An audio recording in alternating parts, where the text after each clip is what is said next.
Hi అండి అందరికీ. మొన్న మార్కెట్కి వెళ్ళినప్పుడు ఈ బోడ కాకరకాయలు అయితే కనిపించినాయి. ఇవి శ్రావణ మాసంలో ఎక్కువ దొరుకుతుంటాయి కదా. ఇవి హెల్త్ కూడా చాలా మంచివి. కూరగాయలు ఎప్పుడు రొటీన్గా తింటూనే ఉంటాం కదా, అప్పుడప్పుడు ఇలాంటివి తింటే హెల్త్ కూడా చాలా మంచివి అని చెప్పి తీసుకొచ్చాను. ఈ బోడ కాకరకాయలని ఒక్కొక్కరు ఒక్కోలా పిలుస్తారు. మా సైడ్ అయితే బోడ కాకరకాయలు ఆకాకరకాయలు అని అంటారు. మరి మీ సైడ్ ఏమంటారో కామెంట్ చేయండి. ఫస్ట్ అయితే ఈ ఆకాకరకాయల్ని సాల్ట్ వాటర్లో వేసి మంచిగా కడుక్కున్న తర్వాత ఇలా సన్నగా పొడుగుగా కట్ చేసుకోవాలి. ఇవి లేతగా ఉండడం వల్ల గింజలేం తీసేయట్లేదు, ఎందుకంటే మెత్తగానే ఉన్నాయి కాబట్టి. కొంచెం ముదిరినవి అయితే గింజలు తీసేయాలి.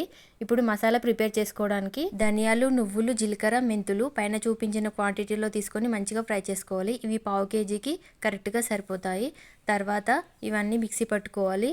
ఇప్పుడు నానబెట్టిన చింతపండు కూడా రసం తీసి పక్కన పెట్టుకోవాలి. కర్రీ చేసుకోవడానికి స్టవ్ ఆన్ చేసి ఒక బగోన పెట్టుకొని కర్రీకి సరిపడా ఆయిల్ పోసుకొని జీలకర్ర, ఆవాలు, ఆనియన్స్, పచ్చిమిర్చి, అల్లం వెల్లుల్లి పేస్ట్, పసుపు వేసి మంచిగా ఫ్రై అయిన తర్వాత కొద్దిగా కరివేపాకు, కొత్తిమీర వేసుకొని ఫ్రై చేసుకొని మనం ముందుగా కట్ చేసి పెట్టుకున్న ఈ ఆకాకరకాయ ముక్కల్ని కూడా వేసుకొని మొత్తం కలిసేలా కలుపుకొని ఒక 2 నిమిషాలు మగ్గనివ్వాలి. 2 నిమిషాల తర్వాత 2 టీ స్పూన్ల కారం, హాఫ్ స్పూన్ సాల్ట్ వేసుకొని కలుపుకొని మనం రెడీ చేసి పెట్టుకున్న చింతపండు రసాన్ని కూడా వేసుకొని అవసరం అనుకుంటే కొంచెం వాటర్ కూడా యాడ్ చేసుకొని మూత పెట్టుకోవాలి.